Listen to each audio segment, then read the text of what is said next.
before Jesus was his mother.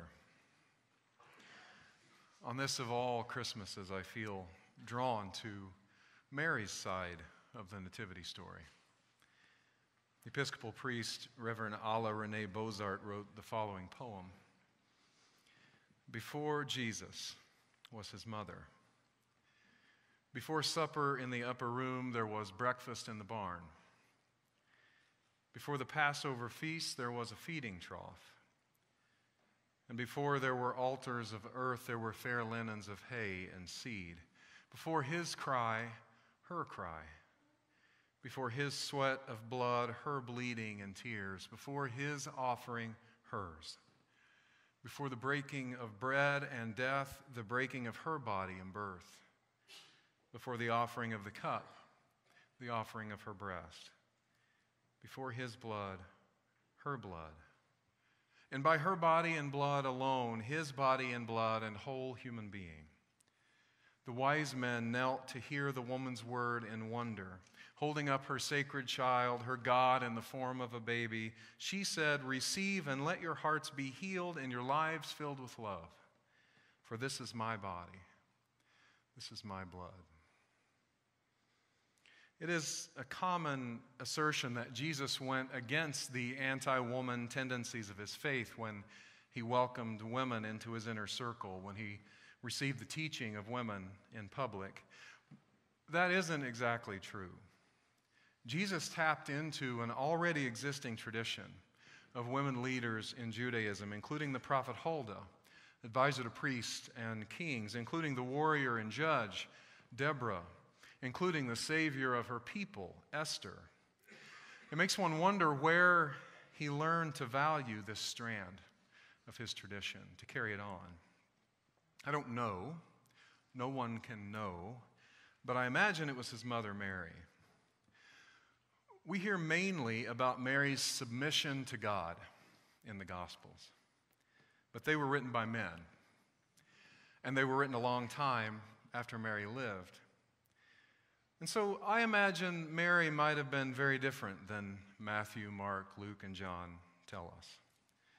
So in the tradition of Midrash, if you'll permit me, I will allow my imagination to roam a little and think about what Mary might have thought about Jesus' ministry. I imagine there was already, by the end of Mary's long life, some talk of Jesus being born of a virgin. It never failed to make Mary laugh. Now, back then, it didn't seem funny. She was only 14 years old when she conceived. So young, so frightened of what people would say about her, what they might do to her. This patriarchal culture could be cruel. But since she was engaged, eventually people let her be. She remembered that horrible trip with Joseph to Bethlehem. Emperor Augustus was taking a census of all the citizens of Rome, and he ordered everyone to go back to their hometowns to be registered. So she and Joseph packed up and went to his hometown. She was so close to delivering. She knew before they left that the baby would come on this trip. But it didn't matter. They had to go. Joseph tried to make it comfortable. He put a cloth on the animal for her to sit on, but riding on that animal was unbearable. And walking was impossible after a while. Her back hurt. Her swollen feet ached. By the time they finished the 70-mile trip, Mary was hurting and exhausted and ready to give birth. Walking into town, carrying all your belongings, is no time to be in labor. You should have seen Joseph running from inn to inn, house to house, begging for a room, a closet, a piece of floor, any place for Mary to deliver her baby.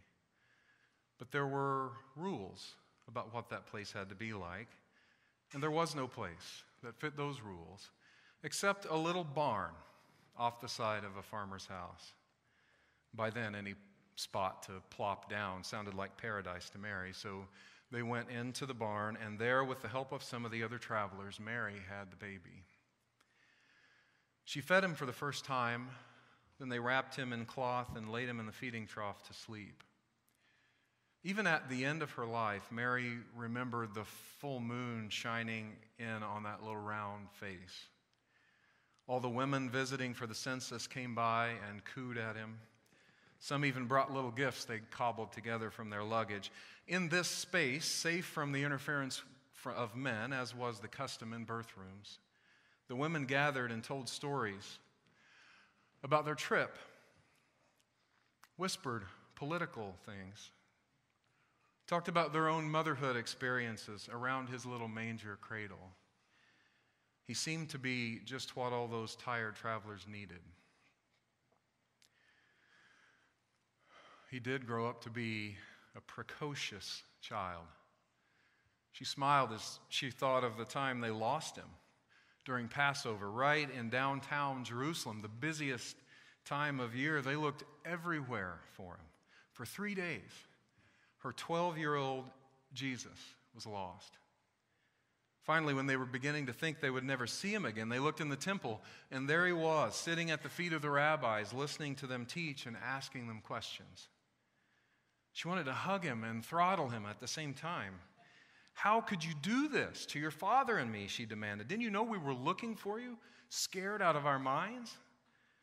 And all Jesus said was, "Didn't you know I would be in the temple learning about God?" That child. But Mary loved that memory. She was proud that he had inherited her rebel spirit. That's how Jesus was. He was serious.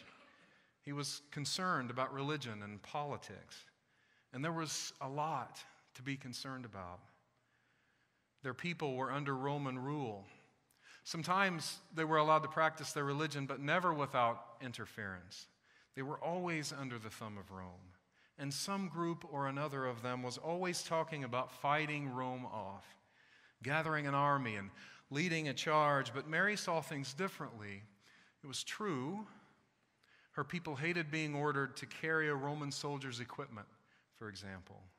But it happened all the time. Imagine the gall, grabbing someone off the street like an animal and demanding that they carry your heavy equipment. Roman law said that Roman subjects, like the Jews, were required to carry the sometimes 100-pound packs up to 1 mile. Mary watched as some resisted and were beaten or killed.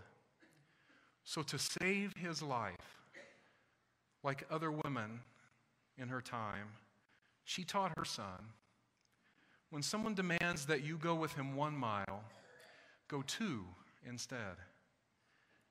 She taught him that love, not physical force, was the way to overcome hate. Mary watched with pride as Jesus taught the crowds. They loved him. He talked about love and caring for people most folks didn't give a second thought. He talked about loving enemies, about taking risks to really offer forgiveness. Jesus wasn't always that way. He wanted to fight back. Young men growing up in this culture were often listless and angry. A person could understand why, but still Mary didn't want her baby to grow up that way. So she taught him to love in reaction to hate. Jesus would come home angry about this or that perceived slight or Roman oppression, and Mary would talk about learning to love even his enemies. "Let them hit you," she'd say. "You just turn the other cheek." Mary, the rabbi of Jesus. In another time, she would have been the rabbi of many more. Nobody knew how strong Mary was. They only saw her gender, and it determined her social standing. But she heard her words in Jesus' teaching, and she knew that physically and spiritually, she had created this man. If only she could have prevented the ending. She saw it coming, but she couldn't stop it. She tried to talk to him, but what was she going to say? How could he stop? It would be giving up on all those ideas that she herself held so close to her heart. The Romans were afraid of Jesus following, and everyone knew they put down any uprising. Some of Jesus' followers became reckless. They were headed for a showdown, and it happened. There, for everyone to see, her baby, executed like a common criminal, buried, Those days after he died were horrible. They were hiding together from the authorities, shut up in caves and houses, groups of Jesus supporters. Eventually, they felt safe enough to come out of hiding, and Mary thought that would be it. She would go back to her life, raise her other children, and Jesus would be forgotten by everyone but her and Joseph. But then people started talking about Jesus' teaching. And that gave Mary a measure of comfort. Jesus' teaching, her teaching, if the truth were told, would live on after all. People started calling Jesus' teaching the way. They called themselves followers of the way. Jesus' life story was written down by a dozen different people in a dozen different voices. All the talk about love and justice mattered. It seemed to be making a difference. Mary didn't know what to make of some of these followers of the way. They were telling their stories of miracles and resurrection and Mary's favorite private joke, the virgin birth, but Mary knew the truth. She knew that Jesus was just a baby, her baby. That was still how she thought of him, a little chubby-cheeked baby all wrapped in cloth, laid in a manger because there was no room in the inn. Moon and stars shining on him, animals looking on, people all around him smiling and happy. I imagine as Mary breathed her last, she knew that another baby was being born that very night.